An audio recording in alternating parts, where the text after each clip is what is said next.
I'd like to introduce our host for today, Mrs. Fumi Ogwe. She is the president of Women in Energy Network. Fumi has built a successful structure on which her organization has thrived in the consulting, oil and gas, defense and development sectors. Fumi Ogwe has demonstrated the importance of female leadership in a country where 50% of the population are women and largely underemployed. She has grown her organization by 100% year on year from inception. She is the managing director of Sigma, focused on oil and gas services, providing soil remediation and engineering, procurement and construction services. She's also the founder of Jake Riley, providing physical security services and defense procurement and support our Troops Foundation, an NGO set up to promote citizen support for military troops and families. Fumi was honored to be listed by NIPRO, which is an organization, top 40 female entrepreneurs that are under 40. And she was listed as one of the global top 40 under 40 female professionals in 2008. Fumi Ogwe holds an MSc in Organizational Change and Development from the University of Manchester and a BSc in Sociology from the University of Lagos. She was the HR director of Ghana and Nigeria. Also the head of diversity and inclusiveness change. The head of the new ventures in Nexon, formerly Canadian Liberia office. She was office manager in Abakan Resources Incorporated. Our spotlight speakers and our guests who have joined us today. Thank you all for attending this power meeting. And I would like to wish you all Baraka de Salah. What is a power meeting, you might ask? Because everyone's familiar with either conferences or webinars or meetings, but we've called this one a power meeting. And it goes to the very core of what we do here at WEN. And I'll tell you how. So WEN is a not-for-profit organization, and we're aimed at providing a platform for women to thrive and succeed in the industry. Our vision is to be that leading network that promotes the participation and advancement of women in leadership across the energy value chain in support of national development. Our programs are targeted at getting more women into the business, supporting those who are already there with the skills and tools to thrive, either as entrepreneurs, as technical professionals, or as business leaders. We want to make them more knowledgeable, we want to make them competent, and we want to make them savvy. We want that when any one of our women stand up, everyone will agree that they're the woman for the job. So this is why this power meeting is very important. It's a strong example of how we aim to make that happen. We will combine in our power meetings knowledge sharing, networking, relationship building, and deal making. So in today's session, we aim to have them every 2 months. And in today's session, we have spotlight sessions on opportunities in technology, gas, renewable and infrastructure, and lots of opportunities to network. Our distinguished speakers, who I thank very much for joining us today, they will talk about large-scale projects, emerging opportunities, and the importance of thinking big and acting fast. We hope you will enjoy today. We hope you will learn from all that will happen. And we want to encourage you to make sure that you bring your shopping list out. As women, we're very good at writing lists. So bring it out. Make sure you go through your list and get everything that you need from this day. Network very hard and take all that you need to thrive and grow. And for those that are engaging with us at WIN for the very first time, either as a new member or a partner in supporting us, making this industry an environment where women can thrive, I'd like to thank you and welcome you. I'd also like to encourage you to network and engage with our women. We're very competent already, and we want an opportunity to become more savvy. I'd like to thank those who have made today happen. Before I hand over back to Temilola to drive this day, they are obviously our panelists who have honored our invitation, our moderator who has worked tirelessly, and specifically Jake Riley, ETC, and Lonadec for their support in making the meeting happen. Thank you very much, and I look forward to meeting you all either in plenary, in the spotlight sessions, or in a networking room. Thank you. Temilola, back to you. Thank you, Fumi. That was very insightful. So we'll go on quickly. Just for another, because some other people have joined us, please change your names to reflect the rooms that you want to be in. We have 3 rooms. Room 1 is gas, room 2 is renewables, room 3 is infrastructure and pipelines. So please change your name so it's easy for us to put you in the networking rooms when the time comes. So we move on. We have 4 brilliant speakers today. They have taken the time out to be with us this evening, and we thank them for their time. So we start with Mr. Adigbite Falade. He is the Managing Director, Chief Operating Officer for Oil Serve Group, a leading EPCIC company with special interest in oil and gas infrastructure, pipelines and facilities, and O&M asset development, among others. Prior to now, he had held other roles that include IT infrastructure, project manager, lead petroleum economist for Shell Upstream, executive director, corporate development for Oando Gas and Power, and chief operating officer for Oando Energy Resources. Peter, as is fondly called, attended Government College Ibadan and holds a first-class BSc Honours degree in Electrical and Electronic Engineering from the University of Ibadan and an MBA from Warwick Business School, UK. Welcome, Mr. Peter, as we now go through your spotlight session. Thank you very much. Thank you very much, Temilola, and thank you everyone associated with Women in Energy Network for the privilege to be part of your session today. It's a great privilege for me, and I really thank you for the opportunity to share some thoughts with respect to the concept of thinking big and acting fast, and specifically looking at it from an infrastructure and pipeline point of view. Temilola, please, I will need your help. My system is acting up, so I will need you to please help me with the projection of my slides, if that will be okay. Okay. But I will nonetheless proceed. So, thinking big and acting fast, it's a very strange combination, because how do you combine the attributes of bigness and speed? How do you essentially be big and yet be very agile and be very quick?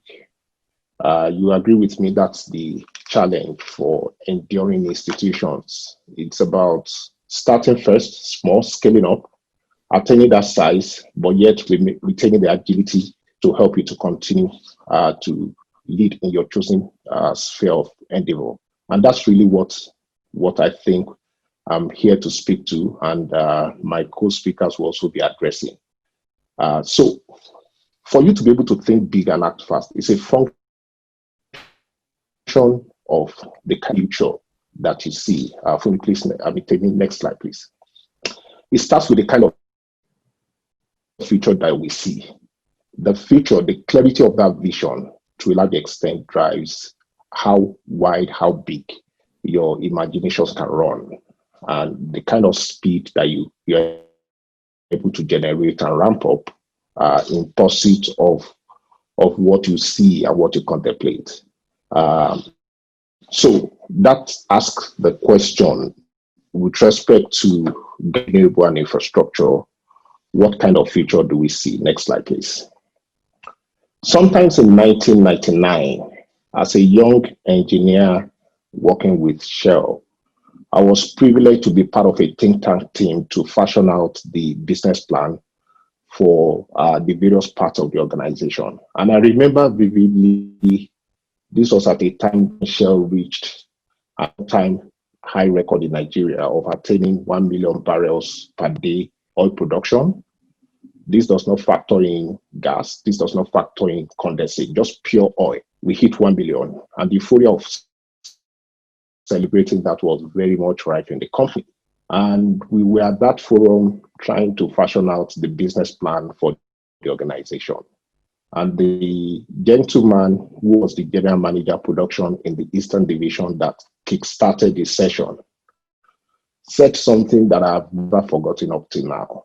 And he said, in the years to come, Shell will be more of a gas company than an oil company.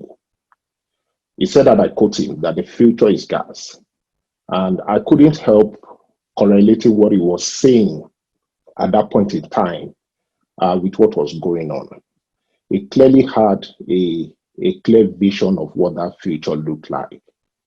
21 years after, the mantra coming from the Ministry of Petroleum Resources is that we're in the year of gas. And it seems what was a blurry vision at that time had crystallized into a very clear reality that has dawned on us. And I believe there are three key drivers, three key vectors that continue to fuel the focus on gas and also on renewables. Let me say, I believe that the issue today, the future today that we see today is gas, but for tomorrow is renewables. What we're unable to dimension is how close we are in terms of making the transition. But there are three vector variables that continue to drive the reality of gas. And let me start with the first one, which has to do with endowment. For us as a country, Nigeria, we have proved gas reserves of about 202 TCF, which are basically a function of associated gas production associated with. If you factor in what the possibilities are with non-associated gas, we're actually looking in the region of about more than 600 trillion scf per day. In terms of production today, we are producing about 8.5 billion scf per day, of which about 42% of that is for export through LNG. And about 18% of that is what is reticulated within our shores in form of domestic gas. In terms of the size of endowment, our reserves for gas is actually 2.5 times that for oil, and it's estimated to last us about 115 years from now. So the existence of that reserves, of that endowment, keeps driving the reality and the emphasis of gas that we see today. The second vector that drives the focus and the attention on gas has to do with the green movement, which dates back decades ago. The Kyoto movement, the Paris Agreement, where there's an increasing focus on taking out the carbon fossils and replacing it with cleaner energy sources. And the result is showing up, because today when you review what is the primary energy mix, the latest report of the BP Statistical Data Review shows that in 2018, primary energy grew by an aggregate of 2.9%. 40% of that growth came from gas, and 18% of that growth came from the renewables. So clearly, as we gaze into the present and into the future, what we see is the centrality around gas and renewables. This does not take away the place of oil, but it shows us that the shift today is in gas, and we should expect a whole lot more investment to happen in that space. But more specifically for us in Nigeria, there is a third vector that continues to accentuate the reality of gas and renewables today in the way and manner we see it. And that comes primarily from the power deficit that we have. So today, at any point in time, the peak established national demand for power is about 26 gigawatts. Our total installed power generation is about 13 gigawatts. And at the best, we've been able to dispatch about 4.5 gigawatts to our homes. When you consider on the consumption per capita statistics, at 145 kilowatt hour per annum, we are actually dominated by South Africa that is able to dispatch 29 times the amount of power to each resident in South Africa that we're doing. In 2010, the Presidential Task Force Power established that the impact of power deficit to the GDP is about $130 billion on an annual basis. Fast forward to 2020, reasonably, we can expect that that deficit is probably about double what it was in 2010. And if you just do a scan across the power and gas infrastructure space, we need over $30 billion of investment in the infrastructure to enable either the flow of gas molecules from the producing centers to the place where it is needed. So in terms of gas infrastructure today, which is very key for the purpose of being able to leverage our gas endowment to generate power and to kickstart economic renaissance. The slide you're looking at gives us a bit of a schematic around what is available in terms of footprint today. Let me quickly say that today, the critical backbone of moving this gas across the various corridors in the country amounts to less than 2,000 kilometers. For the sort of aspiration we have, and for the sort of geographical spread that we have, we should actually be talking of about 10,000 kilometers of pipeline infrastructure. And the way that our resource manifest, we have a whole lot of our resource manifesting in what is known as the south-south to the southeast part of the country. And then we have demand being much more manifested in the western part of the country and in the northern flank of the country. There is, as we speak today, no connection, no physical connection between the hugely resourced southeast Anambra Basin, where a lot of the gas manifests, and the major transport pipeline system today that we have, which is the ELP system that takes off from Forcados and goes through Escravos all the way down to Lagos. And so what government has done in order to be able to enable the flow of gas and make sure that it becomes available to power the power plants and it becomes available for petrochemical industry is to come up with a strategic gas master plan that has about 5 or 6 critical pipeline systems in play. As we speak today, the first of the pipelines had been put in place, which is the ELP system, and it has been looked to form ELPS 2. The second of the pipeline system is the Obiafo Bricon Oben gas pipeline system, which is currently being completed and is going through commissioning as we speak right now.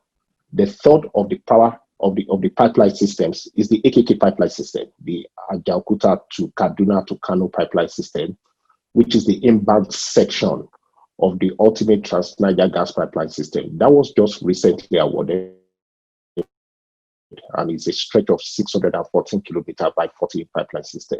And then there are others. The scale of capital that is required to put all these pipelines, especially the new ones in place, to give us a fully gridded out pipeline infrastructure system in the country today would run into tens of billions of dollars. By the time you overlay the further upstream infrastructure of the processing facilities and all of that, it becomes a sizable amount and clearly one that our government is not able to grapple with. Next slide, please. So when you marry together all those vectors, it helps to establish the fact that today and tomorrow we continue to see costs on gas and renewable as the future. And so in order to be able to then scale up, recognizing the scale of capital that is required to exploit that profitably, we then need to take certain steps. And I will speak interchangeably about what we need to do and what we as a company, OilServe, have done to bring us to the point where we are, and then end up on what opportunities we see for participants who are on this call. The first step that needs to be taken in order to attain that size has to do with the investment in resources. And those resources cut across your human capital, the kind of people that you bring on board to help you actualize the vision and the dream that you see. It's extremely important to bring the right people who have the right perspective, the helicopter view, and the human skill sets that will help you in your chosen sphere of pursuit. The second one is your investment in the tools and the equipment that you need. Ultimately, your intention will be to scale up. And your ability to scale up is heavily rooted in how much of resources, both human and equipment, that you're able to gather. And I would say that this is a long-term journey. The next point that needs to be considered in the equipping an enterprise to be able to move fast in actualizing this has to do with the leverage of technology. For us as Oilserve, our moments of inflection in our growth have always coincided with the introduction of cutting-edge technologies. And I would mention one or two in the subsequent slides. And in order to be able to scale up to the kind of size that we see, it's important also to ensure that the standards by which we benchmark our operations, by which we benchmark our performance, are global in nature. The size that is required in order to ensure that we leave the rat race position of the rung of the ladder and move quickly up, where we can either be the one dictating the price or offering the same service at cheaper price than others, would require us to build the necessary alliances and partnerships. And we also need to understand our business by the numbers. And as we go on, continue to make those decisions where we determine which part of our business we exit from and which part we continue in. Next slide, please. Let's quickly talk about how this has played out for us as Oilserve. This year marks the 25th year of our existence as a company in operations. The company was established in 1992, but operationally we commenced operations in 1995. The founder and the chief promoter for Oilserve is engineer Dr. Emeka Okusa, who up until then was a field manager with Schlumberger, and decided, having seen the light, having seen the future, to set up what we're saying today, which continues to remain a work in progress. We still have a destination we're going to. But today we are clearly the sector leader in terms of EPC and indigenous company, and we've been able to scale up our capabilities in offerings that includes EPC of pipelines, EPC of flow lines, EPC of surface facilities, above ground stations, metering stations. We've provided specialized services for key players across the value chain of the industry, from the downstream to the midstream and to the upstream. Next slide, please. In terms of our operational experience, the past 25 years, we've successfully executed more than 100 projects. We've cumulatively installed and put in place more than 500 kilometers of installed pipeline systems, more than 25 above ground installations. We've executed, at least to date, 18 different horizontal directional drilling in order for pipeline to place them through natural barriers like waters, rivers, and so on and so forth, and done that for more than 80 across roads and railway crossings. Next slide, please. Looking at our timeline, like I mentioned, and I'll just speak to a key few points in terms of our evolution up to the point where we are today. We commenced operations in 1995, and our first major brief was with SPDC, where what we did was to upgrade the manifolds for the Eastern Division. We went doing a lot of emergency pipeline leak repair, but what we tried to do, or what we did, was to continue to invest the resources and the returns into the business to scale up capital. Today, there is over 115 kilometers of gas distribution network in Lagos under the GasLink franchise that was totally built out by Oilserve, and that commenced from the early 2000s up to date. Recognizing the need to hold ourselves accountable to global standards, we quickly latched on to becoming ISO qualified. So today we are ISO certified, ISO 9001 2015 edition for both EMS for environmental and for quality. In 2009 and up to 2011, we had our first breakthrough, which was to build the first privately developed cross-country pipeline system. It was a 128-kilometer pipeline to transport gas all the way from Ukanafon all the way to Famusin. And that was a landmark project. The feat and the achievement we did on that project was what recommended us to be one of the contractors awarded to build the first of the new gas master plan transmission infrastructure, which is the OB3, which we've successfully built. And as I mentioned earlier, we are commissioning right now. Our success in stepping up from 18-inch to 48-inch diameter pipeline, which is the biggest diameter pipeline that has been built in country, then further put us in a strong position that when the next pipeline system was going to be built, which is the AKK pipeline, we were front runners in the process. And so it was not a surprise that we've been able to successfully hand the right and the brief to build the AKK project. Along the line, we noticed that our ability to raise the bar, our ability to scale up went up significantly when we introduced and pioneered automatic welding systems in the country. What this did was to enable us to be able to achieve a higher production rate and able to crash the basis of pricing and cost of delivering projects and put us in a competitive position with respect to our peers and competitors. Let me quickly go on to the AKK project, which I've been asked to speak a bit about. The AKK project, like I mentioned at the start, is the third of the strategic gas master plan to ensure we achieve the domestic gas aspiration, to be able to move gas molecules across the entire country, to monetize them, to kickstart our economy, and to raise the amount of power that is available. Oilserve is the EPC contractor for segment 1, a distance of about 303 kilometers. This project is scheduled to be completed in 2022. And in the course of executing this project, we estimate that a minimum of 5,000 job opportunities will be unleashed. And it will be a major platform to revive the construction industry. There are quite a number of service areas that will feed in and be harnessed in executing this project. And they include, in no particular order, equipment lease, welding services, NDT services, cathodic protection, civil construction, logistics and transport, hydro testing, nitrogen purging, camp and catering services, manpower supply, engineering design, security services, fabrication, coating, inspection services, and the likes. Can I say that the fastest move, if anybody is thinking of moving fast to be able to address these opportunities that I've mentioned, it might be a bit too late, though not entirely too late.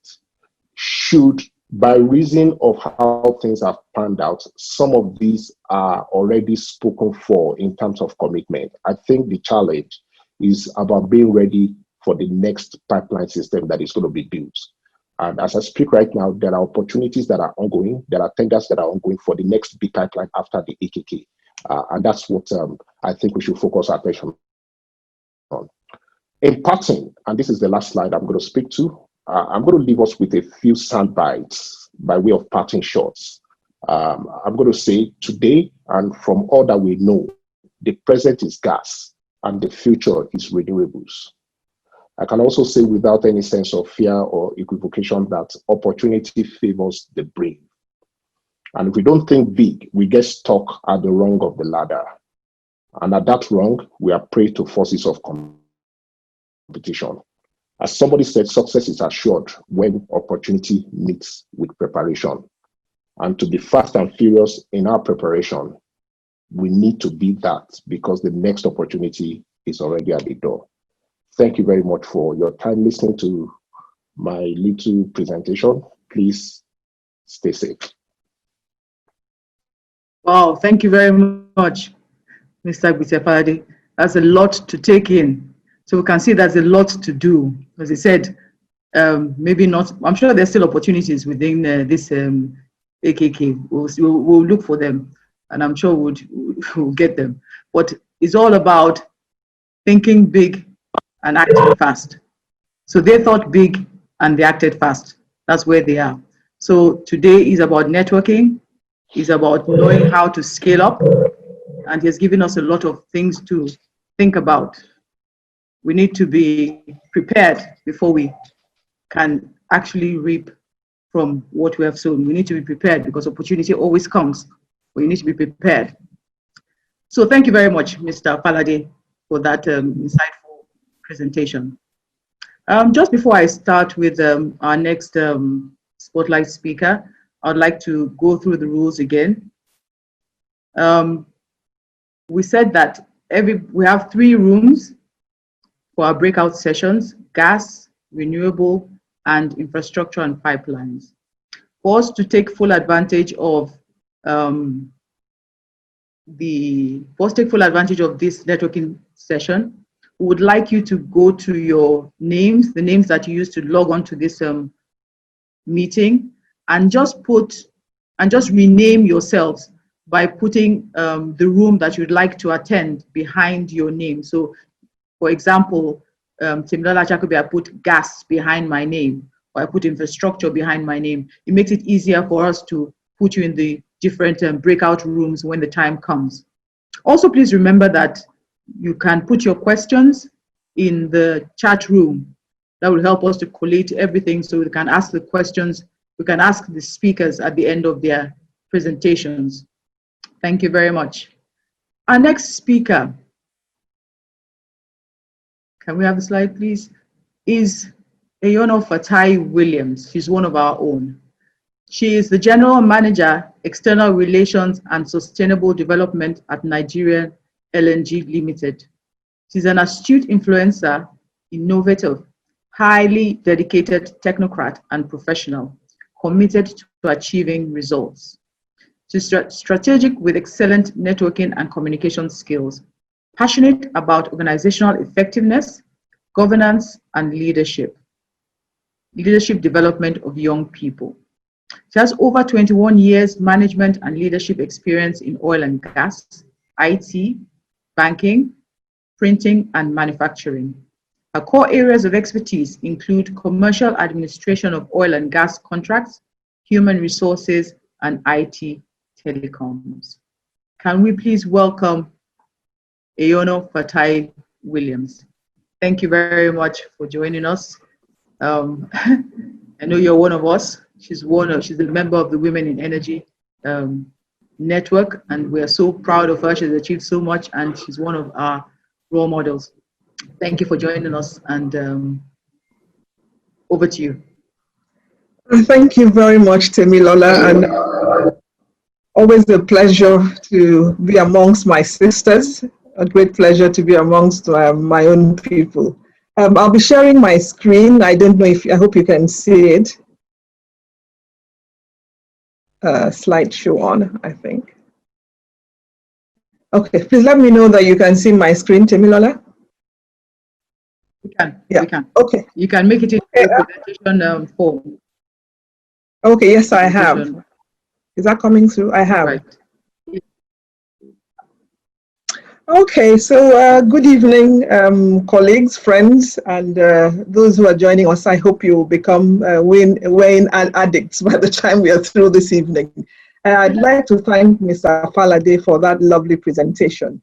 My spotlight also is on gas, and I'll be looking through 2 lenses, just looking at the gas industry overall. I'll skip the parts that Bite has shared already, and then I'll go through the bits that he hasn't talked about. So in looking at this, I always want to start global, because our topic is think big and act fast. And you can't think big if you're still thinking local. You can't think big if you're still when I say local, I'm thinking of just the Lekki area, that's my sphere of influence, or state or regional. You've got to let your imagination go far. So it's always good to look at a global perspective. Just a quick one on gas, the gas landscape. We know that, like everything else, it's been heavily impacted by the global events. The 3 particular ones, the US-China trade war, the Saudi-Russia oil war, and of course, COVID. This has been impacted. We've seen severe demand destruction on a global level. Nigeria is not insulated. We are not different. We've seen historic cuts, OPEC cuts, which countries are actually observing.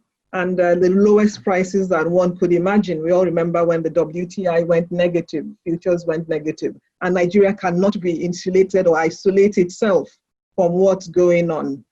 So sometimes we hope that our leaders and us in business that will also think the way others are thinking to try and mitigate these things.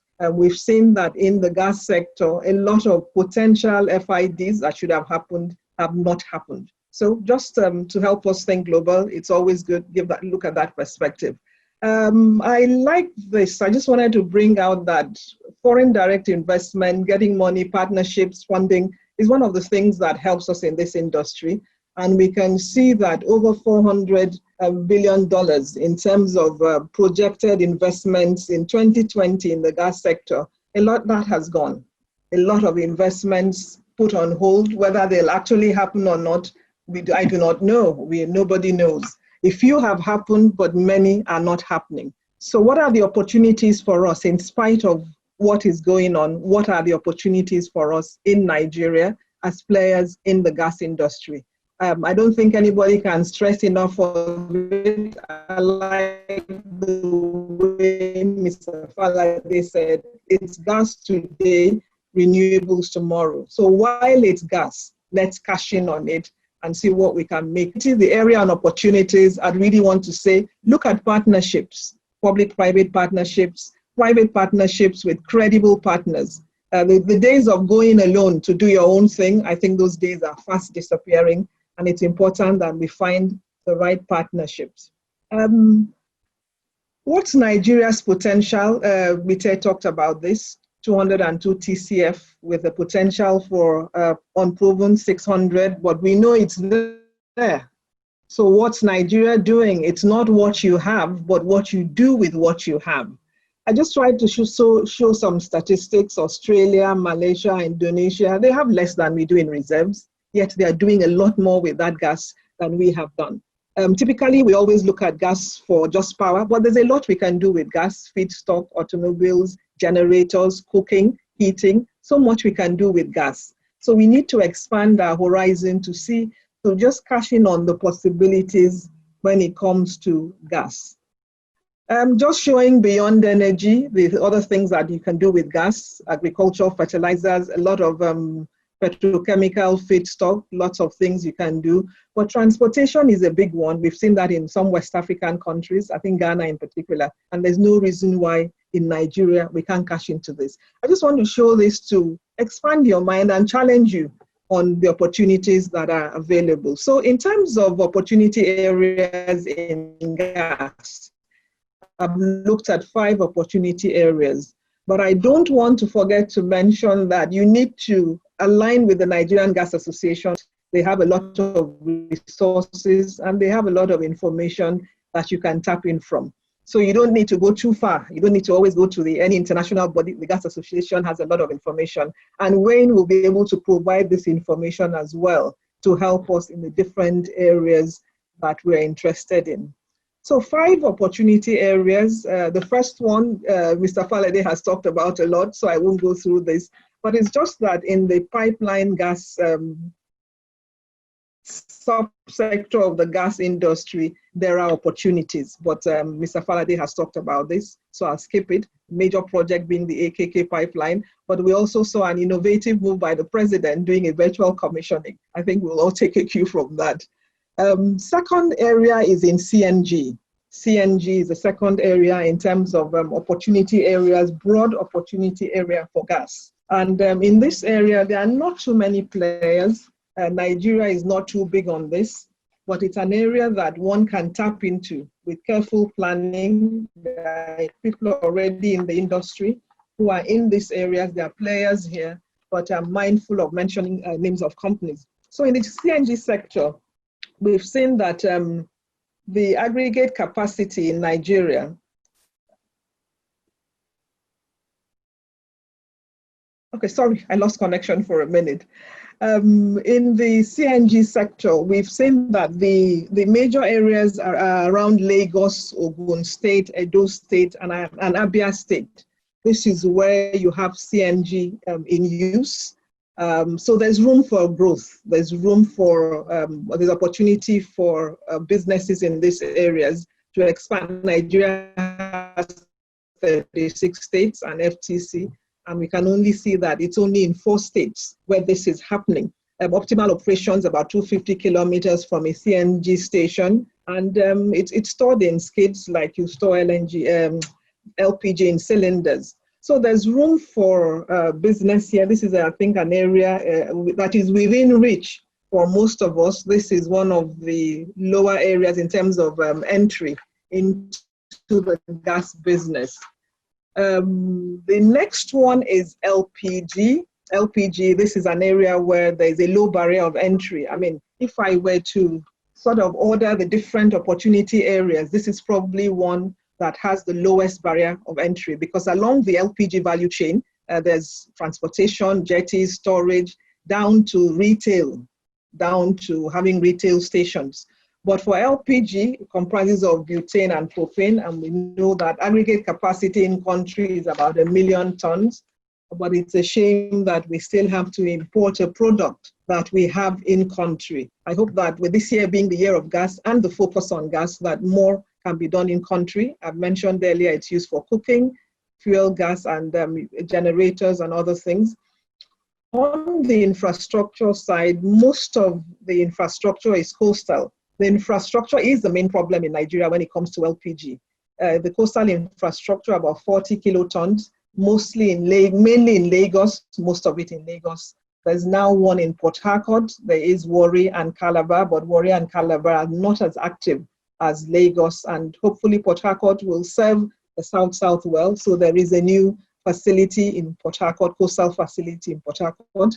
NNPC has inland storage spread across the country, but again, transportation of LPG is mainly via trucks. And with the state of our roads, I mean, your guess is as good as mine, what this does to the smooth running of that business within the value chain. So there's room for their business opportunities here in the infrastructure side. There are business opportunities in the marketing side, in the distribution side, that's in the retail. Major players, there are several, but we know that the Dangote refinery is should be a major game changer when that comes on stream. Pricing of this is still mainly done based on Northwest Europe or Mont Belvieu. There's an over-reliance on Lagos, so there are opportunities if you have access to other parts of Nigeria. The high level of imports means that this product is exposed to forex and volatilities in foreign exchange. It's a low barrier of entry. If one can't go it alone, there's room for partnerships. I think we need to begin to look at partnerships to make things work. So this is just to give a broad view of LPG, but there's a Nigeria LP Gas Association, another body that would give you a lot of information in terms of how you come in here. But the major suppliers are listed on the right, on the far left of the slide. The independent oil companies put together are producing quite a bit. Nigeria LNG is another source of production. NLNG intervened in 2007 when the market was near collapse. Then it was just 70,000 tons. And with the intervention, I think it stimulated the market. And today we have over 650,000 tons in use in country. And there's room for more. Nigeria could do a lot more on this. The next is gas to power. I will not dwell on this because I know that we're going to have a session on power very soon, as in one of our power meetings. And when I say power, I'm talking about electricity. Nigeria has been noted to hold the largest, in terms of gas reserves, we have the largest in Africa. But in terms of power consumption, we talked about this, it's an embarrassment. It is a major embarrassment. Natural gas accounts to only 6% of the fuel for power generation.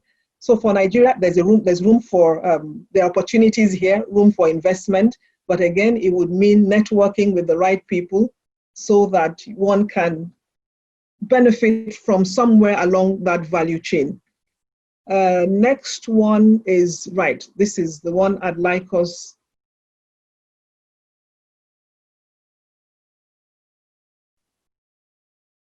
Okay, the next is on LNG. This is the fifth section, the fifth sort of area of opportunity. There are many LNG solutions that you can have in country, onshore.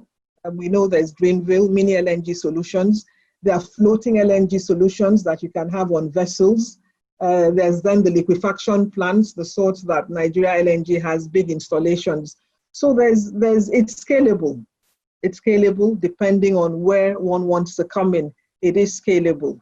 The biggest project by far in the gas sector, the AKK is for the pipeline, but the biggest project in the gas sector in Nigeria and maybe globally in 2020, a big project where FID was actually taken and progressed to EPC award is NLNG's Train 7.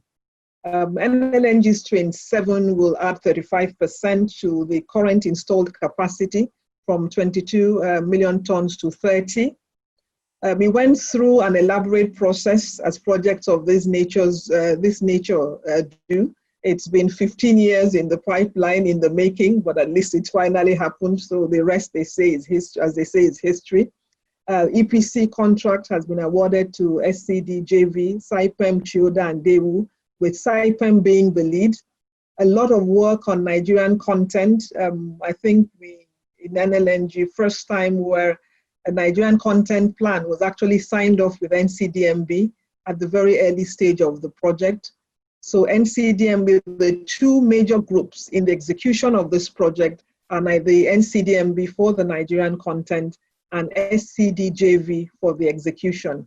SCDJV is fully in charge of the execution because it's an EPC lump sum award. Nigeria LNG will not interfere in terms of the governance and the execution of the project. At its peak, it's expected that 12,000 jobs on land in the Niger Delta in Bonny Island. There should be 12,000 jobs at the peak of construction. Foreign direct investment of about $7 billion. But the important thing, and I think the exciting part, is that 55% of the EPC, engineering and procurement, and the services, goods and services will be happening in country. Full 100% construction in country, but at least the 55% of engineering and procurement services of goods and services will be done by Nigerian companies. So this is where NCDMB comes in. I'd encourage those who have an interest, key in with NCDMB, find out what's available, what is still possible, and for the execution is Saipem, also find out from Saipem what is possible. Like Mr. Faraday said, for projects of this nature, a lot of the major opportunities have been taken, but there's a lot of subcontracting that will still happen. And this is just like 16 areas or 16 categories of subcontracting possibilities, areas in which members who have expertise in any of these areas can liaise with NCDMB and with Saipem to see what opportunities you can cash in on in these 16 areas: civil, structural, mechanical, on fabrication, on building and prefab, cast iron, galvanization, quality control, down to finance, banking, medical services, logistics services, estates, lots of things happening for a project of this nature. I've put a website address at the end of this slide. I hope you can see it. That's where you would go into. Saipem has published this website address if you're interested in what they're doing, how they're doing, and even to register to express interest. This is the website address to go to. But by all means, NCDMB is another credible source. I think in this industry, we are grateful that NCDMB has always been manned by industry professionals, so they know exactly what they're doing and what they're looking out for. This is an important slide to look at. There must be somewhere here in which you can situate yourself and then get the information required to be part of this project in one way or the other through Saipem or through NCDMB. Well, I'd like to dwell on this as my last slide before I say thank you. We've talked about, I said the second lens was on mindset and governance, about thinking big and acting fast. What stops you from thinking big and what stops you from acting fast? If you think local, you'll never think big. It was exciting to listen to a gentleman speak yesterday and saying that the view of their company, that when they talk about domestic, they're looking at West Africa. So that's a step change. When they say they are looking at the domestic market, they've decided that the West African region is their domestic gas market. But you cannot go into the regional market if your governance is not right. If you're not structured right, the days of owner-occupier, your board is made up of just friends and well-wishers who think exactly the way you do, I don't think that will take you to the next step. So you must look at your governance, look at the way you think, look at your mindset. Who are your partners? What resources are available to you? The human and capital resources available to you will make you or break you. What technology do you subscribe to? And how do you intend to manage your costs? These days, the profit is in the costs. There's so much more you can do if you can have a combination of these. But the one that stands out for me is governance. The success of Nigeria LNG is talked about, the NLNG model. What makes LNG stick is the governance.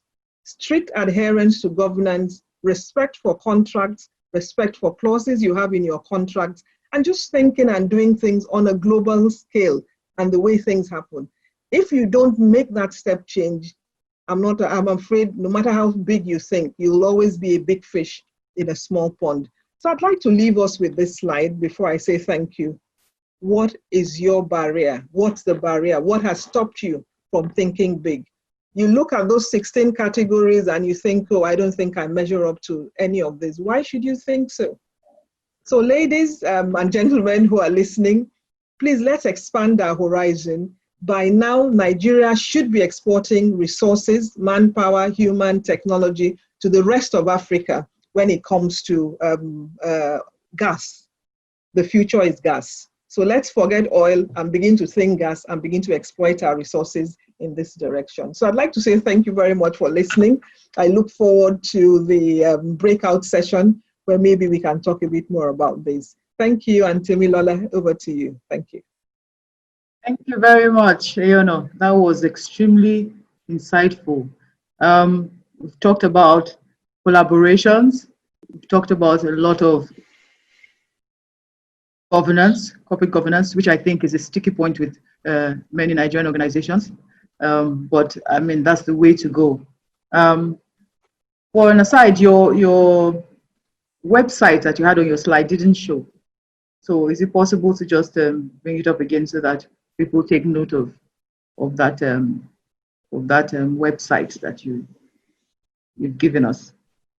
So there's a lot to think about.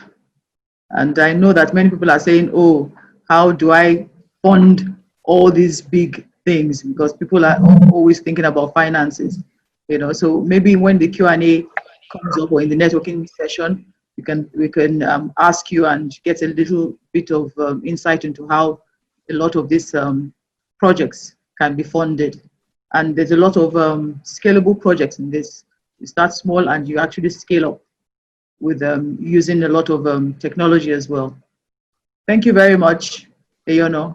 And we look forward to having the interactive session with you in the breakout rooms, one of the breakout rooms.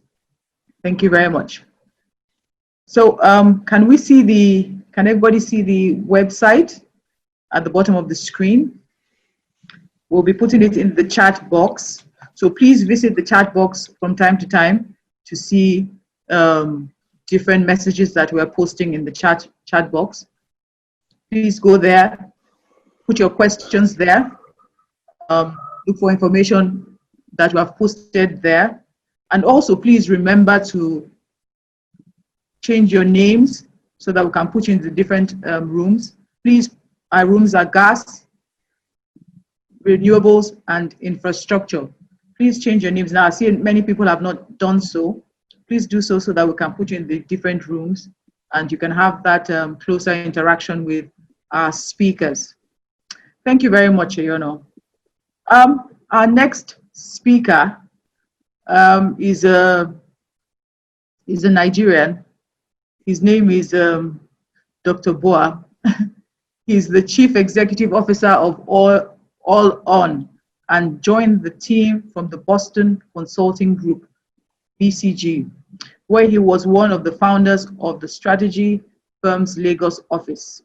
Prior to BCG, Dr. Boa spent 5 years with the AS Holding Group in Lagos, playing roles including Chief of Staff to the Chairman, Director of Strategy, and CEO of the Tony Elumelu Foundation. Dr. Boa has also worked in the Rockefeller Foundation African Regional Office in Nairobi, McKinsey and Company, and with World Vision Mauritania, where he managed a USAID-funded development project. While conducting his doctoral research in Nigeria for his Yale PhD thesis, Weber founded AfriOne, the first ISP in North Central Nigeria. He has served on a variety of corporate and public sector boards across Africa and is also a widely published author and speaker. His most recent book, A Story of Heroes and Epics, The History of Football in Nigeria, published by Bookcraft in 2018. Dr. Boa earned a PhD and 2 master's degrees from Yale University and a bachelor's degree in Calvin College, all in history. He spent 1 year studying political science at the University of Jos and completed his primary and secondary education in Crest School, also in Jos, where he was born and raised.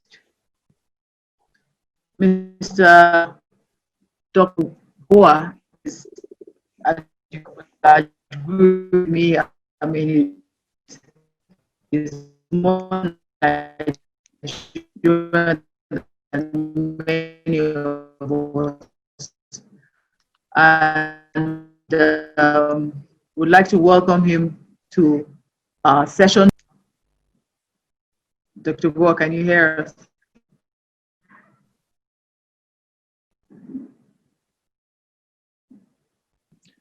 Sorry, my phone had frozen. Okay. All right. Can you see me? Can you hear me? Yes, I can hear you. All right. Okay. So if you can put on my slides. Yes. So I didn't quite fit these to the specific theme. I'm giving more of an overview on the off-grid energy space in Nigeria, which largely focuses on renewables, but also looks at gas. And I think as you're hearing this, you know, everything about this is about, if we're going to make an impact, we have to think big, and we have to move quick. Although, you know, we do have, there's time ahead. This is a growing industry, and everybody on this call who wants to still get into the off-grid renewable space, there's still time. So, so you can still get in. So if you can still please move to the next slide. Okay, and just confirm that you can hear me okay? Yes. Okay. All right. Good. Thanks. Okay. So look, let's look first of all on the left side. It's always best to start with sort of the bad news. The first thing is that Nigeria has anywhere from 30 gigawatts to 175 gigawatts gap in terms of our on-grid power supply. The 30 gigawatt gap is what the government says we have. But if you take the rule of thumb that says you need about 1,000 megawatts per million people, we have 175,000 gigawatts, or actually 195,000 if you accept that we have 200 million people now. Because on a very good day, we only have 4,000 to 5,000 megawatts on the national grid, and this is woefully inadequate for a nation of our size. What this means is that 75% of households and SMEs across Nigeria are either off the grid completely, they're not connected at all, there's about 90 to 100 million like that, and another 20 to 30 million who have less than 4 hours of power a day. As we all know, for anyone who lives in Nigeria for any amount of time, even where you do have more than 4 hours of power a day, you actually don't know what hours of the day that power will be. And therefore, essentially, you really don't have power, because if it's not reliable, you need all sorts of backups. With 120 million people affected by this, it means that Nigeria is now the energy access deficit capital of the world. So a few years ago, we became the poverty capital.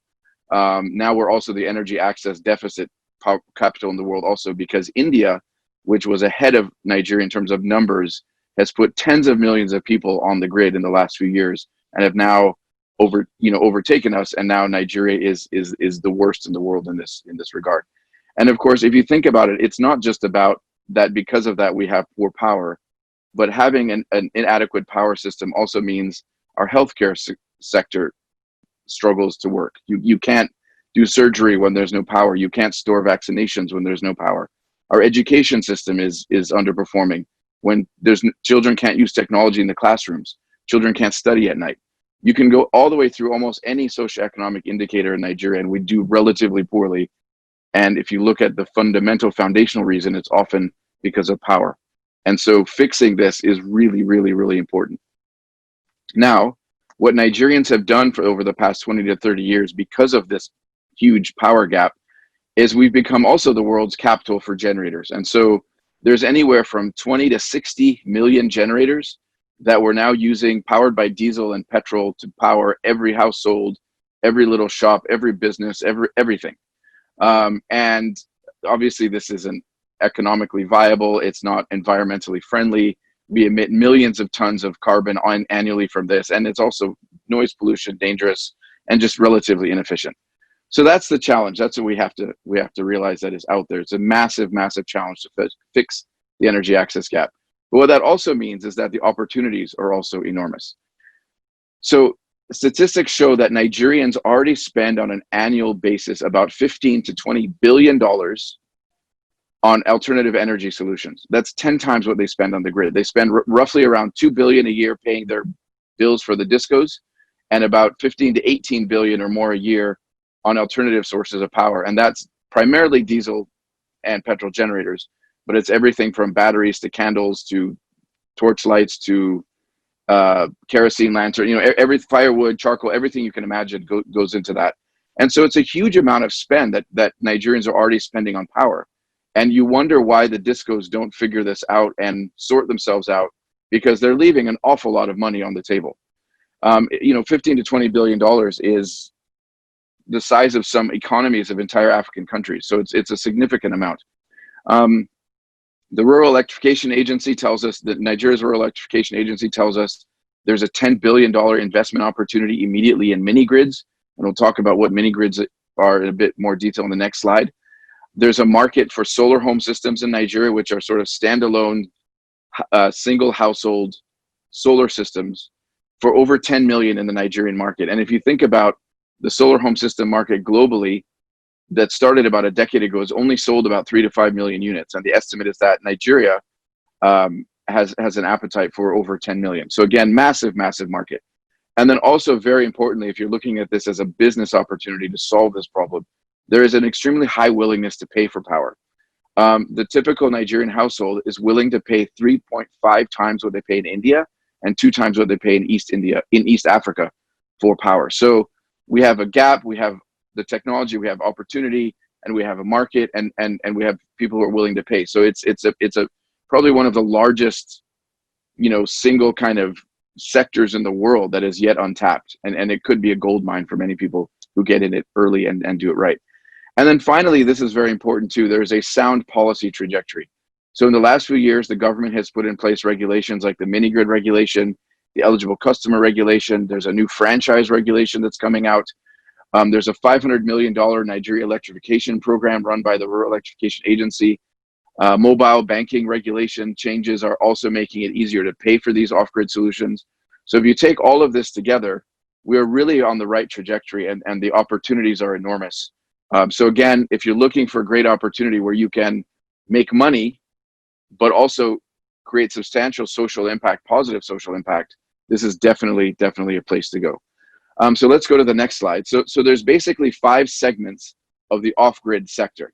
And on the left side are the ones sort of the larger scale ones, and that's where you have gas mostly. And then as you go to the right is when you get mostly solar. And in the middle there's quite a bit of opportunities for hybrid solutions with gas and solar. And so, I think both of the speakers before talked about that either gas was the future or renewables are the future. I think for Nigeria, it's a hybrid of the two. Ultimately, because the sun only shines during the day and you need battery storage for nighttime power, gas in Nigeria will always be cheaper because we have such an abundance of that resource. So we do have to find a way that I think in the short term, while we're waiting for the gas infrastructure to build up, solar is a good short-term solution. But I think in the long term, gas is going to be the solution for the country, and then solar will be able to be what will fill the gaps where the gas infrastructure doesn't reach. But let's start on the left side. So we have independent power producers. I think everyone knows what that is. These are usually around, let's say, 10 megawatts or higher. Basically moderate scale generation, but to power certain particular regions or communities. So for example, Bonnie Utility Company is an example of this. That's basically funded and run by NLNG. And then there's a new one coming up at Ria Market, where a 8 megawatt gas plant is going to power the 50,000 stalls of that market and basically completely change the power situation there, where even though the distribution, Enugu Disco has the rights to the area, has never actually powered this market, which is one of the most thriving markets in the world. And I just don't understand why they wouldn't do that, but they haven't. And so this new company has stepped in. And these sorts of things are going to happen more and more all over Nigeria. But again, with that kind of size at this point, it's primarily going to be gas, because it's to have that much solar that then you need to also provide storage for nighttime power would be almost impossible at this point because of cost. Then the next is commercial and industrial, and this is anywhere from powering a 50 kilowatt bank branch or petrol station all the way up to 5 megawatts for a large scale factory. And again, in anything like this, it's once you get into especially above a megawatt or so, gas is always going to be cheaper if you can get the gas reliably. But then when it's a bit smaller, solar is better. And then when you get in the middle, it's a bit of a hybrid that can work. But again, either of these solutions, whether it's solar, whether it's gas, it's much more affordable, much more clean for the environment and so on than the diesel generators that we've been using to power our economy up to now. I think one of the great little sort of tidbits of information here is one of the leading generator companies called Jubilee. They've actually decided to make this pivot towards renewables, and their factory, their actual generator assembly plant, is now run on solar. So I think that's a lovely sort of vision of what the future is going to look like. So now then we move to mini grids. Mini grids is basically a standalone utility. It's an integrated utility with generation, transmission and distribution, and collections all in one. And usually these are in remote rural communities that are not anywhere close to the national grid and have no chance of getting grid power in the foreseeable future. And in any case are not actually economically viable for grid power. So these are usually around 100 kilowatts. The reason for that is that the regulation from NERC is as long as it's under 100 kilowatts of distribution, you don't need a license. And so miraculously, every mini grid is under 100 kilowatts. Now, the reality is you can't power Nigeria with all the gaps that we have with 100 kilowatts at a time.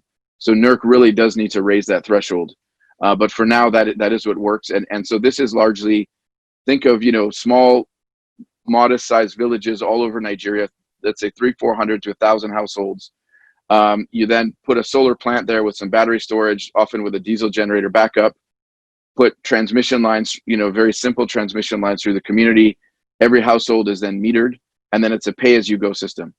And what's interesting here is that in urban areas, where you have the grid power, where it's only maybe 20-30 naira a kilowatt hour, people don't pay their bills. People don't want to pay. But in these rural communities where we think nobody has any money or there's no economy, people are paying up to 200 naira a kilowatt hour, and they are happily paying because they know that when they pay, they get reliable, guaranteed power 24/7. And so there's places around Nigeria. In Niger State is where there's quite a few of these already. But they're coming up all over the place. But you have rural communities that now have very good power supply, and you have people moving from the cities to these urban communities, to these rural communities, because of the improved power supply. So it's just an unusual thing that you wouldn't expect, that a small village like Bisanti in Niger State would have better power than Minna, the capital city. So then let's move to solar energy systems.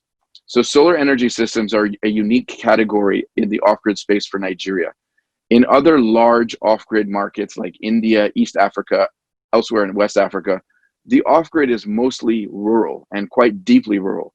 And so these are going to be households that are relatively small, or businesses that are relatively small and need very small amounts of power. It's only in Nigeria that the power problem is also very urban. And so therefore, even pretty standard middle class households in a big city, or small businesses like a pharmacy or a small school or a small clinic, they also need power. And in other off-grid markets, that wouldn't be the case. They would have reliable power from the grid. And so in Nigeria, the solar energy system segment has emerged, which provides this kind of power to small businesses and sort of middle-class households from 1 kilowatt up to maybe 5-10 kilowatts, often in an integrated box. You have the inverter, the batteries, everything in the box, the solar on the rooftop. And it's almost like you're just replacing the generator and putting this in place. The difference is you don't have the noise, you don't have the ongoing diesel deliveries. And so it's all much more compact, and you become much more sort of self-reliant. And then finally, and then this is the mass market product, is the solar home system segment. These are anywhere from 10 watts to 150 watts, often one panel, maybe two panels, very easy to install with a cable that goes into a box. And then that box, you plug in whatever you need. The typical system can at most maybe do a fan, a TV, charge your phones, and then 3 or 4 lights. So it's relatively limited, but for a typical low-income Nigerian household or a small market stall, this is basically what they need. And once they have this, they can get rid of that small generator that they've been using, and no longer have to fuel it, no longer have to turn it on. And these things are often operating, where there's children and all this, and it's just dangerous. And so this completely takes that out. And many of these systems have payment plans where you give a small down payment and then pay over time, so that it is affordable. And over time, within a year or two, you're already definitely saving money over if you had a generator of the same size. And then finally, you'll see at the bottom some companies that we call enablers. These are companies that kind of service all of these others. One, I think that we're very excited about, one of our investees in my company, it's called Oxano. They actually have the first privately owned solar panel assembly plant in Nigeria. And as you can imagine, when COVID hit and all the supply chains were disrupted, almost all of the other players now come to Oxano to get their solar panels because they're already here in the market. And so it's very exciting that we have that local content and so on. Some of these other companies listed here are either financing companies or metering companies or battery storage companies and that kind of thing. Again, they're all coming into the market, either homegrown companies or foreign companies, because this is an exciting opportunity, large dollar amounts, huge customer numbers, and it's still unclear who's going to win the battle. In each of these segments, there's 1 or 2 clear leaders, but it's still uncertain. 3 to 5 years from now, who's going to be there, and even a new company now, there's not anything that would prevent a new company coming in with the right kind of management and financing and niche focus to kind of take a leadership role in any of these segments. So the opportunities are still definitely there. And then finally, let's go to the last slide. This is just a very brief slide on what my company does. So it's called All On. We're funded by Shell. There seems to be a Shell theme through this all. And basically, we were set up to accelerate the closing of the access to energy gap with a primary focus on the Niger Delta. And we do that in 4 ways. The first way is what we do through the All On Hub. And this is the only part of All On not funded by Shell. It's funded by the Rockefeller Foundation. And the hub provides non-technical support to these businesses in the off-grid energy space, all the way from ideation stage businesses, angel stage, growth stage, and then market entry. So again, if you are in a sort of oil servicing firm or oil and gas firm, and you think, hey, you know what, I want to try and get into the off-grid space, I want to get into these renewables, you could reach out to the hub and say, look, how can you help me make a market entry into this new space? So that's what that is there for, and it's to provide non-financial technical support to help all these businesses in the off-grid space. Then impact investing, and this is what we do primarily. We are primarily an impact investor where we make direct investments in these fast-growing off-grid energy businesses across Nigeria. We have 20 companies in our portfolio currently. 18 of them are Nigerian owned and operated. 2 of them are foreign companies that have come into the market. And all of them, have the potential to scale and become the MTNs of power. And just one of them, for example, and this is a solar home system company called Lumos, which I'm sure many of you have heard of. It's probably the one brand in this space that's known out there, and proudly has a Nigerian woman CEO, Peju. I'm sure most of you know her. She may even be a member of this group. And they have something like 110,000 customers in Nigeria now. So 110,000 metered paying customers. The typical distribution company has only 1 million customers. Of those, maybe 30–40% are metered. And of the metered ones, how many of them are actually paying even there? So Lumos in 3 years is already starting to catch up with the number of paying customers that a disco has. So it shows the opportunity here for disruption and how the discos really do need to be paying attention and looking over their shoulder because these companies are coming after them. Then there's enabling finance, recognizing that this is a $200 billion energy access gap. Even if we had all of Shell's money in the whole world, we wouldn't be able to fix it immediately. And so we also invest in funds where our funding can then get crowd in other funding, so that we can try and address this problem at scale. And then finally, enabling environment. Because this is a new industry, there's still a lot that needs to be done to develop the industry. And so we have a small grant portfolio that allows us to give funding for advocacy, for research, for regulatory work, for awareness, for capacity building, and all that kind of thing that always is needed in a new and growing industry. And then we all do all of this and work with global and local partners. And collectively, we try and do what we can to solve Nigeria's massive energy access gap. So that's the end. Wow. Thank you, Doctor. Thank you. That was very insightful. So renewable is the future. Gas is now, renewable is the future. Gas and renewable in combination is the future. Combination is the future. Yeah. And we need to take advantage of that right now, because most people just think renewable is solar panels, but you have taught us and shown us that there's a lot more than just solar panels, And I know there are many discos listening, and they need to take note of what you've said about taking money off, a lot of money on the table. So that's a charge to the discos to start doing things a bit more efficiently.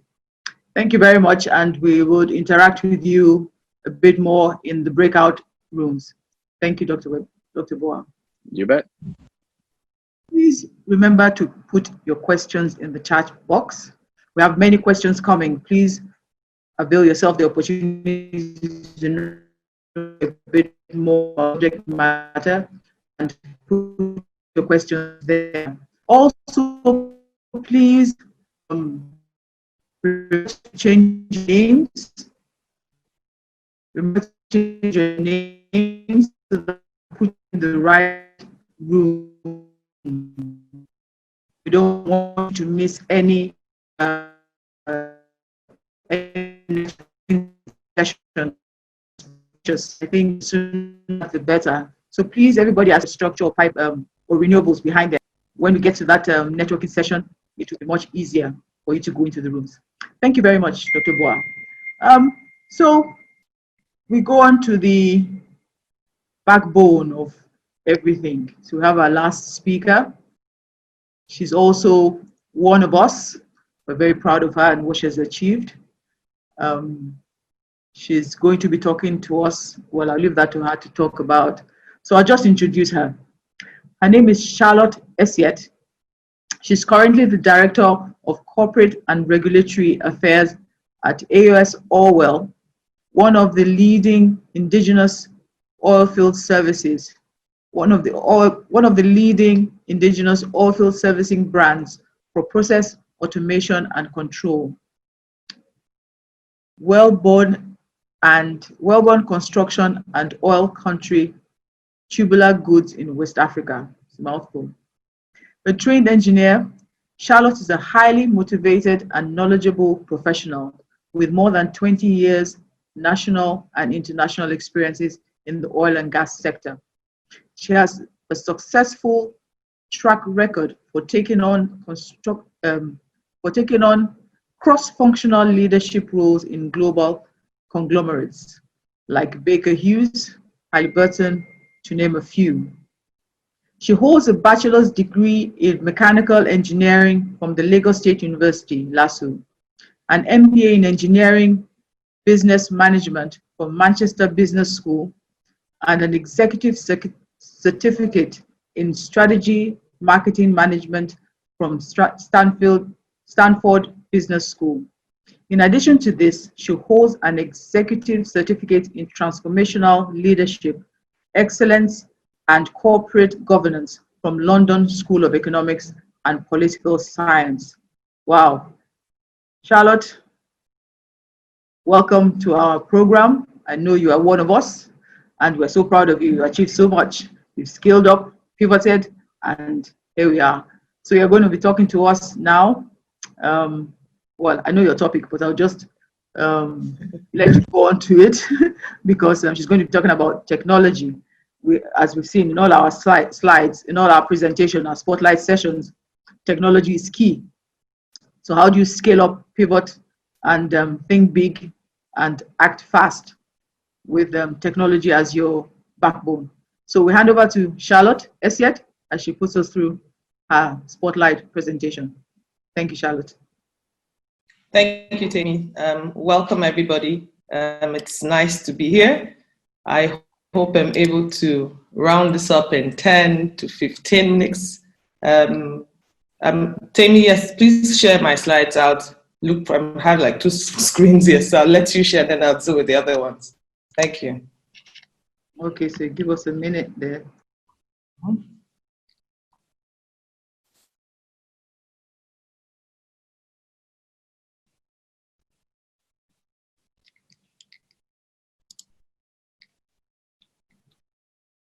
While we're doing that, can everybody please go to the chat room and put in your questions? We're going to have like 5 minutes Q&A after all the spotlight sessions.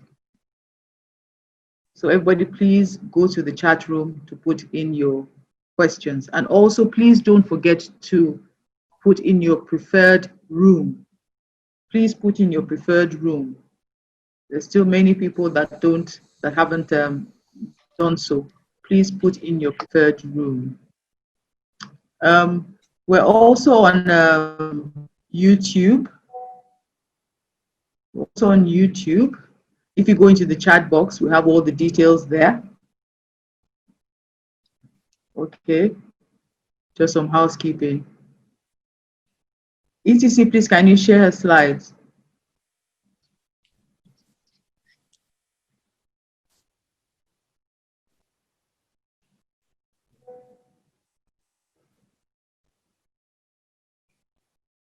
Can you share her slides?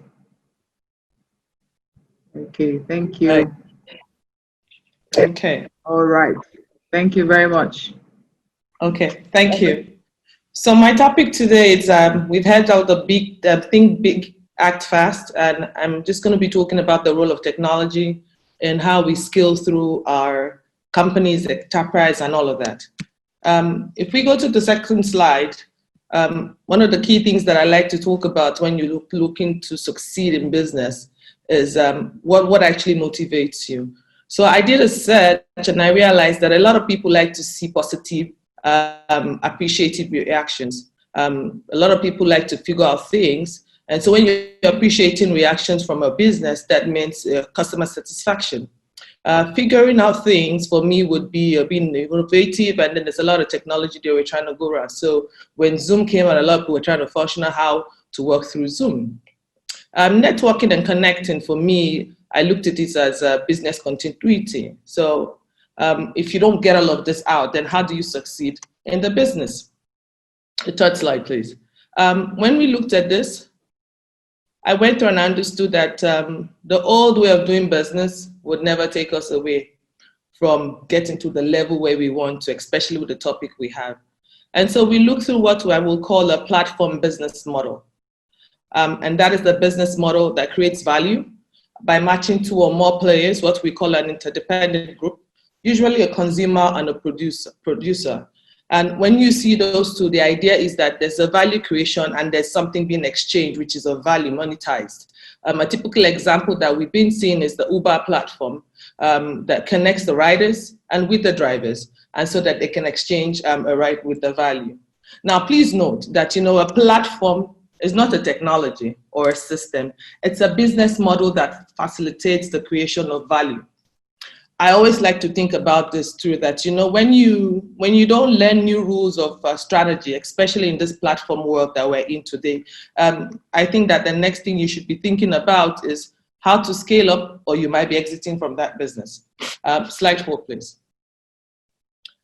I looked at the statistics that are available, and you can work around any of the major guys who give us our numbers. And it was shocking. So I didn't put the statistics here, but when I was doing my research, in 2010, the best 5 in the world in terms of value, money, assets. So I categorize my data with the following criteria: revenue, net income, assets, and market value, market share. And in 2010, you had the big 5s, and they were all US brands. You had Walmart, ExxonMobil, Chevron, GE, Bank of America. So I said, let's not go so far. Let's come back to 2020, especially with the COVID year. The old model of doing business, of course, you see it right there. You had what we call ICBC, Industrial Commercial Bank of China, at that value. You had the China Corporate Construction Bank. You have actually 3 of the Chinese banks, and then you have JP Morgan. Now, in 2019, JP Morgan actually was not first 5. They were down. You had 4 of the major Chinese banks with the old school model, which I call the old school model. And of course, you had the Berkshire guy, which is a US conglomerate, and he's been on that chart for a while.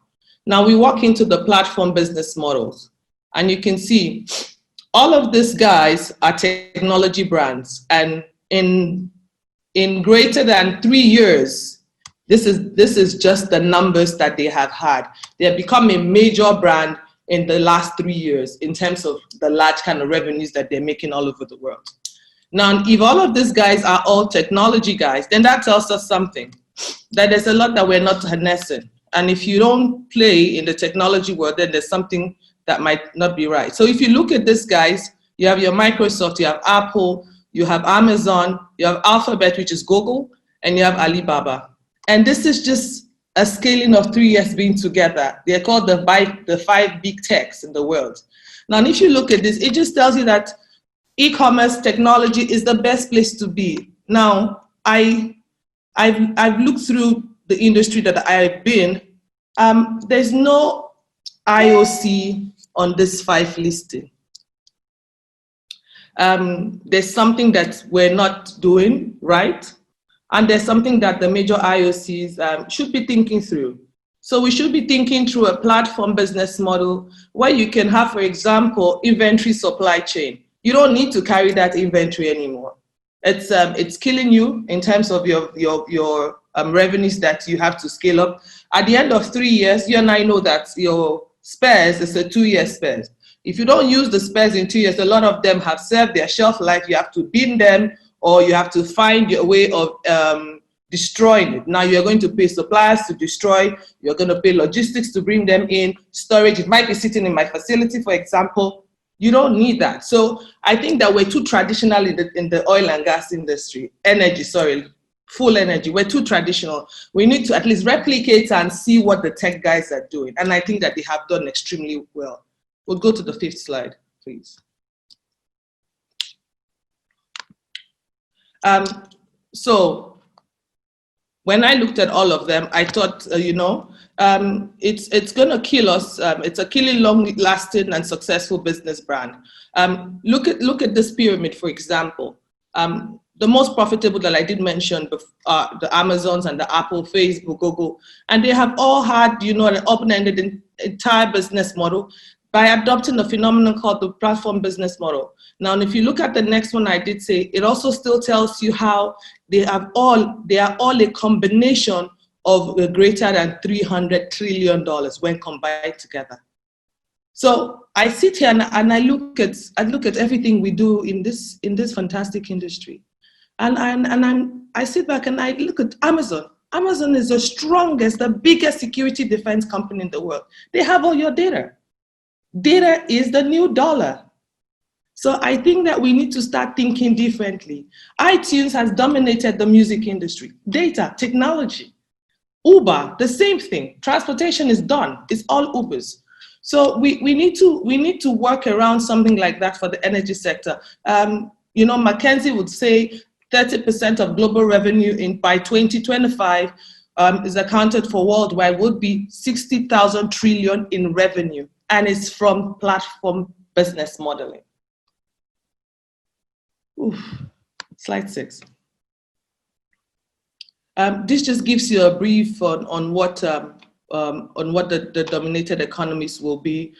Supply chain, like I did mention, would no longer be what it's supposed to be doing. Just own less as a company and resource it and connect. So just have a connect. You take this and you take this. Don't own everything like we like to do. Basically just talks about what the platform economic network world will be scaling through from actually cultivating an external network built on top of your business. So I understand that those who understand the new business model can begin to build their future in a way that leverages existing assets to create new forms of growth, value, and scale. It's basically just telling us that whether you are building a platform business or not, you cannot continue to succeed in today's economy without understanding how platform business model works. This is basically to just open our eyes to what is happening now. So how do platforms scale so quickly? My next slide, please. That's slide 7. How do platforms business scale so quickly? So it's built on open innovation. If you remember in my second slide, I talked about innovation. It's built around innovation, and you can achieve this by leveraging labor. It doesn't have to be internally. You can go out, and that's where partnership also comes in through. In the case of Amazon, for example, as I give an example there were a third-party merchandise. In Uber, it's the drivers. Airbnb, it's the hotels, connects as a host, So I think that, the platform business actually would act as a digital market, match market, and that's what I mentioned right here. Like I did say previously, you need open innovation, you need a community-driven market, which is where you will sit back and take a bit of what is not yours. So external, leverage that labor together, and then we can connect with the world. That's leveraging your community. You have the data-based business, which is where I did mention that data is the currency for 21st century, and we need to monetize this data to grow our businesses. So it's just a few data for us to just go through and see how best we can think in a different way of doing business. Yeah, I did mention that already. Okay, slide 8. The role, what's this? So this is the part I like. So this is the innovative playbook. I would call it an innovative playbook. And there are 4 steps to approach all of this. You go through the scanning. So scan through your business.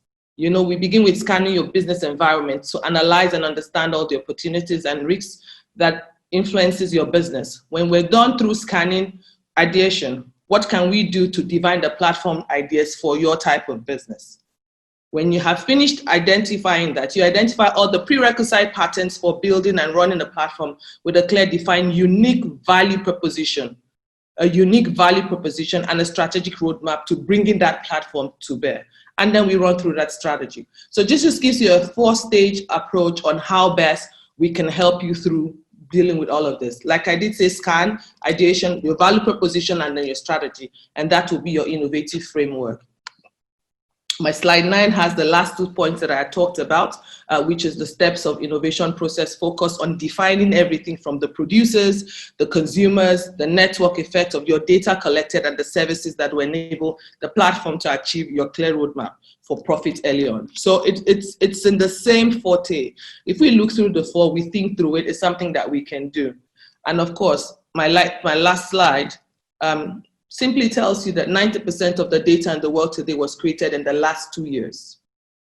I'd say that again, 90% of the data in the world today was created in the last 2 years.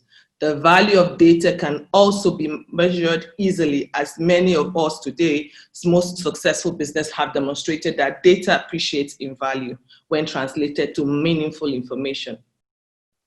That data is the new dollar.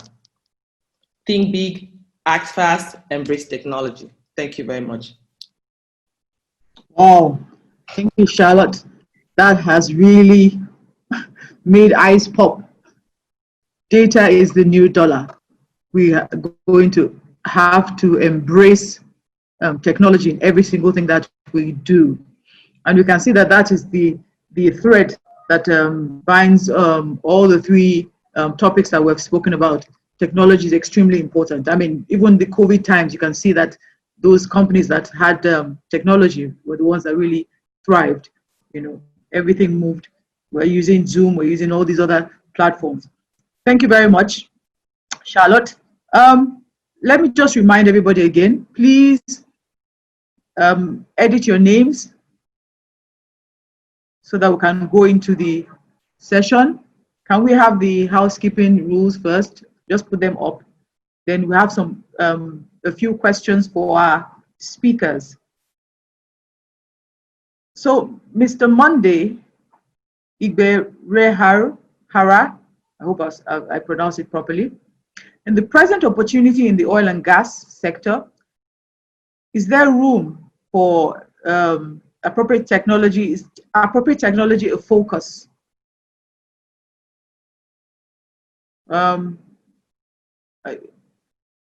Charlotte, can you help with that question? Oh, I'm sorry, I got distracted. Please, Okay. what's the question? The present opportunity in oil and gas, is appropriate technology a focus? So what I hear is technology an appropriate focus for the energy sector today? Yeah. Correct? Yes, I think that's what he means. Okay. Yeah. Like I did show, data is a new dollar. The only reason we're in business today is to make money, to add value. If you look at today, for example, and the data is open to everybody, we don't have any IOC that is on the first 5 in the world. We're used to our old traditional ways of doing business. So I'll give you a full example, and I'm going to use OilServe as an example. That's my example for this. OilServe is a major EPCI company. I understand exactly what they do because I used to work in Wilbur's, and they were a junior competitor to us back then. If you are laying pipes today in the Delta, you're doing the HDD spec type of technology, there's nothing wrong with you having a drone right up, watching through what you're doing and giving you full proof of what you're laying to the other end. That's part of technology. So it's about just understanding, and that's why I gave those 4 points. It's about what's it again? It's about you scanning through exactly what you're currently doing. You do the identification as well, and then what's the value proposition you want to give. At the end of the day, you turn out your strategy. So maybe you just need to tweak a few things. Look at fintech guys today. They came out and now they're blowing everywhere. InterSwitch is all over the place making so much money. So I think that we need to modify a bit of what we do and add a twist to it. Like I did say, data is a new dollar. There's no more oil. There's no more gas. So I was asking Mr. Falade how technology has helped in his own space, with his pipeline construction and all that. Okay, Temilola, I actually didn't hear the question at the first ask. There was a lot of bump on the line. I did mention the fact that we've established a positive correlation between our growth, our transformation, and the adoption of technologies. I would mention 2 in particular. We were the first to break out of the mode of manual welding and introduced automatic welding systems. And what that did was to increase our production rates. It increased both the quality and the rate at which we were able to progress. And what that meant was that it gave us the capacity to do a whole lot more than we would otherwise have done. So all of a sudden, we moved from the big part player platform of emergency leak repairs, and we were able to afford it when it comes to EPC. And that's what we deployed successfully with respect to the first cross-country pipeline that we built and the current one that we are rounding up. We also quickly recognized the advantage of deploying horizontal directional drilling rigs for crossing rivers, natural bodies. What this helped us to do is to be more environmentally compliant in the way we construct our business. It also helped us to gain speed and get things done pretty much quicker than we would otherwise have done. Obviously, we've also deployed technology solutions even in the way we run the enterprise, the ERP platforms that we use, the integration of our cutting-edge project management software to the ERP and all of that. So we can attest to the fact that technology continues to play a vital role in unleashing our capacity to scale up. And we are constantly in the hunt to find technologies that would even take us further to where we are right now in terms of efficiency, in terms of cost, in terms of heat and all of that. So we are living proof that the adoption of technology, especially in a disruptive way, is the way to go in scaling up and be very agile in responding to opportunities. Thank you very much. I think time is in the breakout sessions. So now everybody going to go into breakout sessions now. Sessions. I hope has adjusted their names to read where. So I'll give everybody 1 more minute to do that. If not, you stay in the main room. So has everybody adjusted their rooms? So we're going to go in a few minutes. I still see many names that are not going into any room. So please make up your mind so that we can put you in a room. Otherwise, on the screen now, you can see how you can change your name on your PC or laptop and your mobile phones. So if you're not sure about how to change your name, please look at that slide and it will show you how to do so. Just go to participants, your name, and change and add gas or renewable or infrastructure. Okay, so ETC, can we go to our rooms? 8 of our participants back in this room. Yes, 68. ETC, please confirm that everybody has left the rooms. Yes, everybody is out of the room. Okay, so just a brief summary of each room. We have Yewande that's going to tell us about Yewande and Iro. I think Iro and Yewande will tell us about infrastructure. We have Olayemi to tell us about gas. We have Anahita. Where are you? Is she still in the room? Where is Anahita? Okay, I see her. She will tell us about renewables. Over to you, Iro and Yewande. So I thought Yewande was going to go. Okay, so we had such a very insightful session with Mr. David, even though he asked me to call him David, but we will still have to honor his many decades of experience that he has brought to the table today. It was very, very enlightening. I pushed him a bit more about the possible opportunities at the AKK project, even though he had mentioned that most of the major partnership opportunities were gone. And he shed some more light on it, which I think will be very good takeaways for those of us who intend to partner with companies in the future. And pre-award season is the best time to partner, not when those contracts have already been awarded and they have already established MOUs and partnerships with other companies. And he mentioned again that there are big projects that are coming up, quite 4 or 5 of them coming up within the next couple of years, possibly one being awarded this year, 2020, and that now is the time to fastly and furiously prepare to be a worthy partner. So I'm saying this to the young companies, and I mentioned the young companies. What about companies who have never done big business before and who are interested in breaking into the sector, who are interested in sort of having that big break? What would he say to them? How can they participate? And he mentioned that, that they give opportunities for such companies. In fact, he said that there is still room for possible partnership even on the AKK project. He's willing to share an email that members can send their expression of interest to, and they will evaluate and see if there are any still any opportunities in those areas that WIN members can participate in. I thought that was very fantastic, and wherever you are, please give a clap to Mr. David for giving us that room and that opportunity. So he talked about young companies and saying, just basically speaking to what Ayono said earlier, governance, structuring yourself. What is your compelling story? Why should OilServe partner with you? Why should they work with you to do their project? So you have to have a competitive advantage.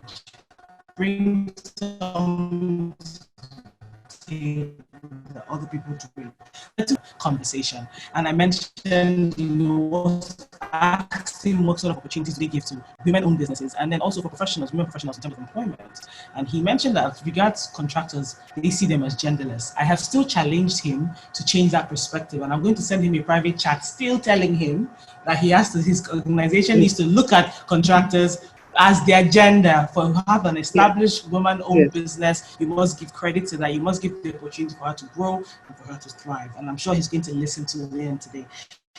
And he talked about the employees, and he said he wasn't very satisfied with where the company was as regards gender inclusion, but they're making a lot of giant strides in ensuring that they increase female participation on the top management level of the organization. I was very encouraged by that. I asked him to give some parting words to professionals, because we assume everybody here is an entrepreneur, but we also have some entrepreneurs who are professionals here and are willing to have the kind of career that he has had. And he said to them, you need to build yourself up. You need to be current in your industry. You need to invest in yourself. You can't relax. And he's talked about thinking big, and then we got raptured out of our break room back to the main room. But all in all, it was a fantastic time, Mr. Debite, and his twin brother also joined us in that session to cheer him on. Thank you so much, Mr. Falade. Excellent. It was lovely having you. you. So much, Falade. That's fantastic. Clap of hands for Mr. Falade. Thank you so much, Mr. So next we have Gas. Can you just keep us through, Yemi Ayanechi? Thanks, Temilola. So the Gas session was equally as fantastic. It was interesting. We had the company of the president, so she also added some flavor to it. But Ayono took us through, obviously the gas value chain is quite complicated. So we had the opportunity to be taken through it. It was broken down a bit more. But one takeaway is that, the best thing is to look through the value chain to see where you fit in. And Ayono will send us she had a chart, she had a slide of the value chain apparently that wasn't shared. She will send that to us. So we can look at that value chain and find out, because I was a bit confused, where do you start? But if you go through what she will send us, it will be easy for you to identify where exactly to start. And one other thing that I took away from it is, when you talk about LPG, CNG, the opportunities are there really, but you have to make the market. You can't wait for anybody to do it for you, because, there are lots of challenges, yes, but if you go out of your way to make the market, right, we have the numbers, we have the people, the opportunities are there, and ultimately you will make it work. And it was also quite clear that we need to work in line with the gas master plan. So we had people that want to monetize projects. And what she told us was that, don't just go monetizing the project because the gas belongs to the federal government. You need to be sure that you're working in accordance with their plan. And yes, when you've identified that, then you have those opportunities. You can always find people to collaborate with. So overall, it was a very, very great session for us, and a lot of opportunities that I believe that people will then tap into. And of course, she gave us a breakdown of how the SIPEM joint venture works. And she reiterated that if you wanted to get opportunities in the LNG Train 7, you need to contact them via the portal that she mentioned. And obviously, they will portal that she mentioned. Yes, thank you. Thank you very much, Yemi. Last but not the least, we go to renewables. Anahita. Hi, I think the breakout section we had was amazing. We had some really interesting questions, and someone asked that the person was undergoing the training. How is the person going to be able to participate and dive into such opportunity? And one of the recommendations he gave was try to get a job in the alternative energy. Just don't, after your training, just think you can just start up your own. So just build up your competencies a bit, then you can start up your own. And one of my takeouts was currently there are 2 billion Nigerians pay for disco, while about 15 to 20 billion is spent on alternative energy source like the diesel. And so there's a huge market there for each and every one of us to dive into. Right now, we know that the world, or Nigeria as a whole, is there's a big opportunity for gas and alternative energy like the mini grid. So I think a lot of us should look for how we can dive into such opportunities, since that is the future right now. And one of my takeouts also was that there is a lot of promising renewable energies in the solar power, which I'm sure some of us would want to join. So he said that his organization provides support for he said they provide support for non-technical services and non-financial services, and he provided the website where you can also log into, and you can get support. So if you're also thinking on starting up maybe a small scale business on alternative energy, mini grid, or whatever of the renewables section you want to join, you can reach out to his organization and they'll be able to put you through.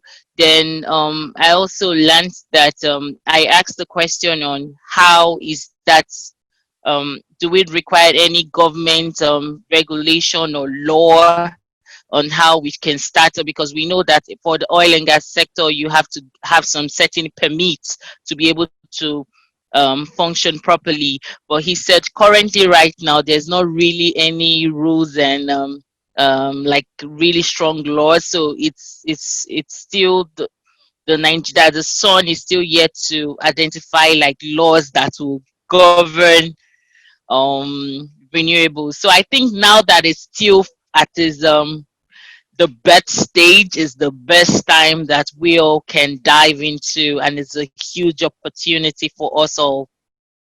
Great, thank you, Anita. I was actually in the room for a bit, and I've gotten many calls from as far as America that were in that room as well, and they were very inspired by what was discussed in that room.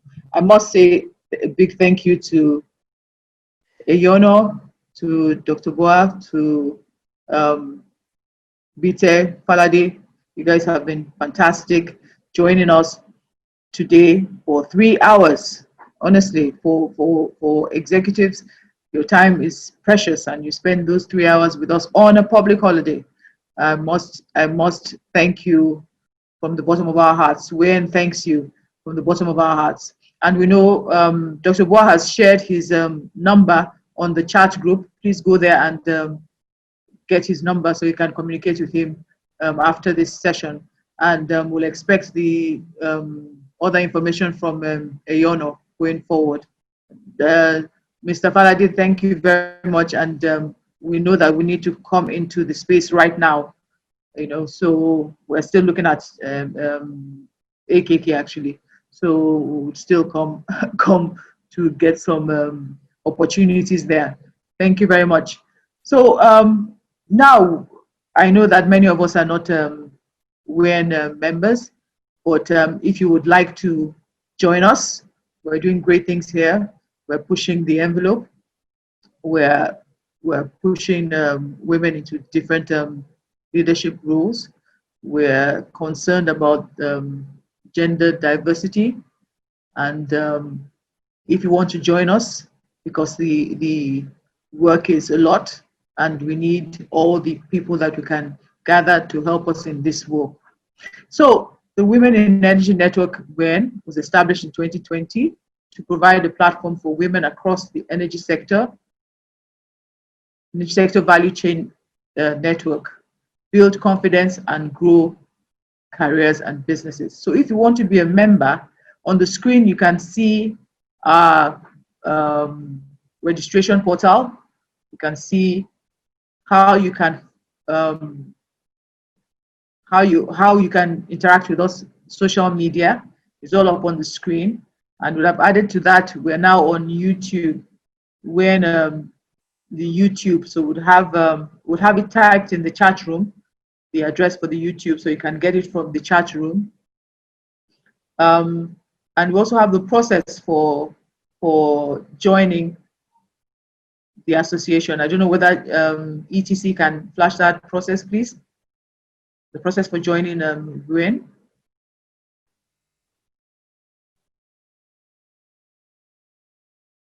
Okay, in the chat box we have WIN TV. That's our YouTube channel. It's the latest addition to our social media channels. So please, you have no reason not to follow us and to know what we are about and what we're doing, and join us, of course. So we have sharing now in a few minutes, how to be a WIN member. Step by step of how to be a WIN member. You register, you apply, you review, you approve, and you pay, basically. So those are the steps for joining WIN. So we've taken a lot of your time today, a public holiday. Thank you very much for staying with us to the end. I know many people are rushing to get the rest of the holiday in. I'd like to thank especially our guests, our speakers. Eyono, thank you very much. You're one of us, and we're so proud of you, and thank you for sharing your time and your experience with us and opening our eyes to different things. Thank you, Vite Palade. You've achieved so much, and we're grateful that you shared some of your achievements with us. Thank you, Dr. Bois. Renewables is a combination of renewables and gas is the future, and we would seize that opportunity right now. We thank you for everything that you have done and you have said. Many people were inspired by your spotlight session, and we thank you. As I say, if there's our theme today is think big and act fast. It has been an insightful session. You can see the thinking big and acting fast with Bite's organization, with the gas and with renewables.